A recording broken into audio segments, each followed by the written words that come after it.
Sancho VII Sánchez, called the Strong or the Prudent, was the King of Navarre from 1194 to his death. His retirement at the end of his life has given rise to the alternate nickname El Encerrado or the Retired. The historian and forensic anthropologist Luis del Campo, who studied his mortal remains, affirms that he was 2.23 meters in height. He was probably the eldest child of Sancho VI and Sancha, daughter of Alfonso VII of León, born soon after the marriage, probably in Tudela, the usual residence. He was the elder brother of Berengaria, who was married to Richard the Lionheart, King of England, in 1191 on the island of Cyprus on the way to the Holy Land for the Third Crusade. Sancho and Richard were reputed to have been good friends and close allies, even before the marriage brought them together. The French took advantage of Richard's captivity in Germany and captured certain key fortresses of the Angevin dominions, including Loches. When Richard returned to his continental lands in 1194, the Knights of Sancho were besieging the castle for him. As soon as Richard arrived, though, Sancho was forced to return to Navarre. The news of the death of his father. He was crowned in Pamplona on the 15th of August. He arrived late at the Battle of Alacoz in 1195 and thus ruined good relations with the Castilian sovereign Alfonso VIII. The ensuing confrontation resulted in Sancho devastating Soria and Almazan, and Alfonso accepted the Peace of Tarazona. Sancho made expeditions against Murcia and Andalusia, and between 1198 and 1200 he campaigned in Africa, probably in the service of the Almohads,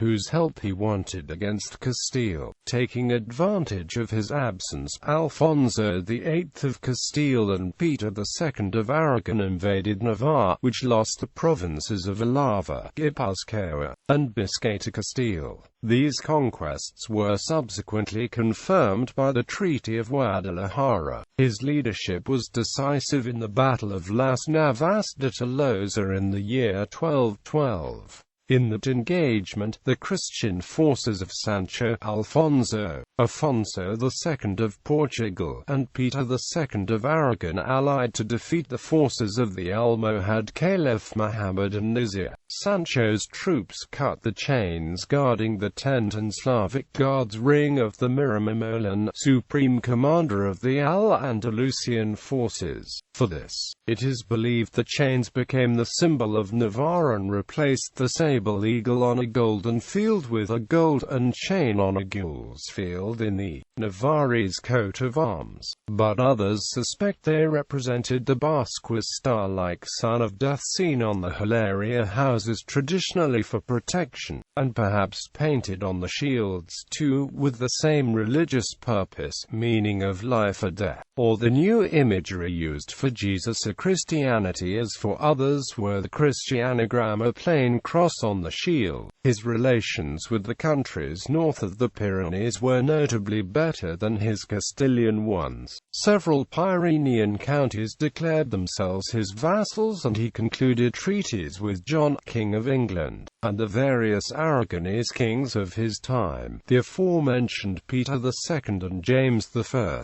With the latter he signed at Tudela in 1231, which was never finished, a treaty stating that whoever survived the other would inherit unopposed the other's kingdom. Sancho continued the construction of a new cathedral in Pamplona, as begun by his father and to be finished by his successor. The construction of a certain Gothic bridge over the Ebro has also been attributed to him, as the result of prolonged and painful illness, starting with a varicose ulcer on his right leg, unashamed of it and his consequent obesity. Sancho went into retirement at Tudela at some point, when his youngest sister Blanca came from Champagne and took administration of the kingdom until she died in 1229. His eldest sister, Berengaria, Queen of England, died in 1232, thus leaving Sancho alone among the children of Sancho VI.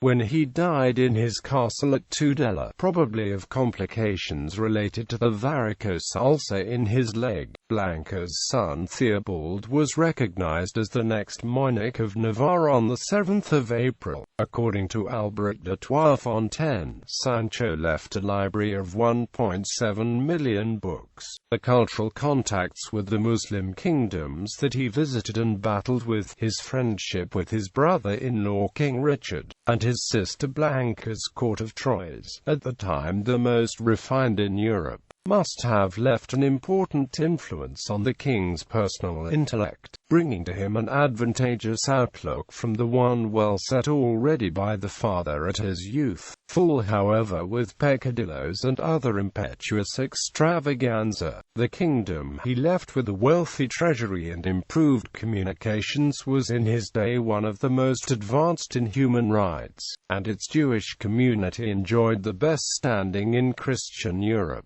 which after all had been the work and result of the Jimenez royal house for centuries. He was originally interred in the Church of St. Nicholas but was later moved to Roncesvalles after much resistance from the local clergy. His remains have since been exhumed for study and examined by the physician Luis del Campo, also the king's biographer, who measured him at 2.23 meters tall, probably the basis for his strength. Alias. Marriages. Sancho was married twice. The identity of his second wife is disputed. His first wife was Constance, daughter of Raymond VI of Toulouse, whom he married about 1195. He later repudiated her and was divorced. His second wife was, according to some sources, Clemence, daughter of Frederick I, Holy Roman Emperor. The Chronicle of Charles of Viana acknowledges a son who predeceased his father at 15 years of age in an accident, and he had several known bastards, Ferdinand, William, and Roderick, all of unknown maternity.